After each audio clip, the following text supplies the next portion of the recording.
All right, welcome back to part 7 video. We're continuing to work on adding using scientific notation. Here in example number 3, this is a different exponents type of problem, right? We're still adding.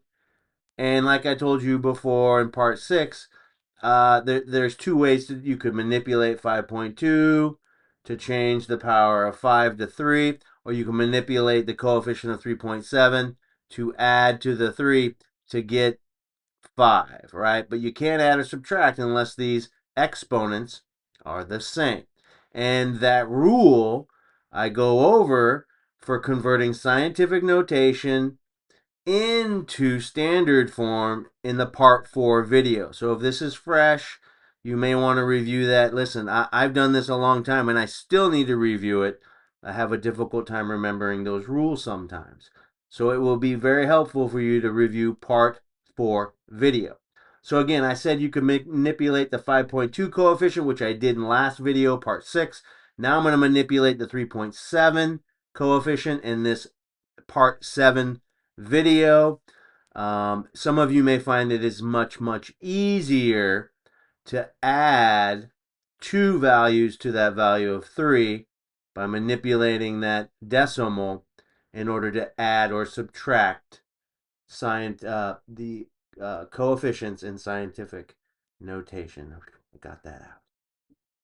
All right, so the first step, again, in this type of problem is first you want to move the decimal to get the same exponential values.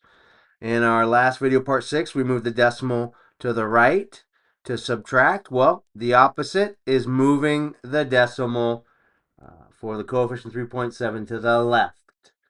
And if I want to turn that 3 into a 5, I have to move it how many times? Well, 3 plus 2 is 5. So I'm going to move it 2 places to the left. I have 0.037. That's my new coefficient.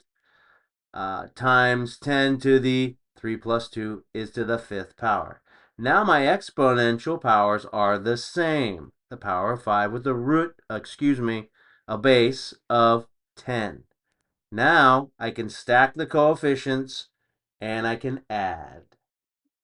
Okay, so as you can see, we have both these scientific notation values are now, they now have the same base 10 and they have the same power of 5. It fulfills the rule. So now we can stack these two coefficients and add. So I'll put 5.2, I'll add a couple of placeholder zeros, because when I stack up, lining up the decimals, when you add and subtract, you got to line up those decimals. You're going to get 0.037. These are just placeholder zeros. And now I'm going to add. 0 plus 7 is 7. 0 plus 3 is 3. 2 plus 0 is 2. Keep those decimals lined up in your answer. And 5 plus 0 is 5. And so now you have to ask yourself, is this value 5.237? Does this fit the rule for scientific notation? Is this a value between 1.0, I'm sorry, 1.0, 1.0 or larger, or is this a value of 9.99 or smaller? Well, 5.237 fits almost right in between both of those. So yes, this fits the criteria. That's my answer. 5.237 times 10 to the 5th power. Now, I mentioned earlier this may be an easier way for you to manipulate. Again, you could choose to manipulate the 5.2 times 10 to the 5th or 3.7 times 10 to the 3rd. It was easier because unlike in video part 6, I didn't have to take this answer after stacking and adding. I didn't have to manipulate the decimal to fit that criteria, 1.0, between a number between 1.0 and 9.9. It's already in that form. It makes it a little bit easier for you, one less step. That means one less chance to make a mistake. Stick around. I got example part 4. And again, we have different exponents in that example. And then I'm going to have some problems for you to pause, practice, and I'll come back and show you those answers.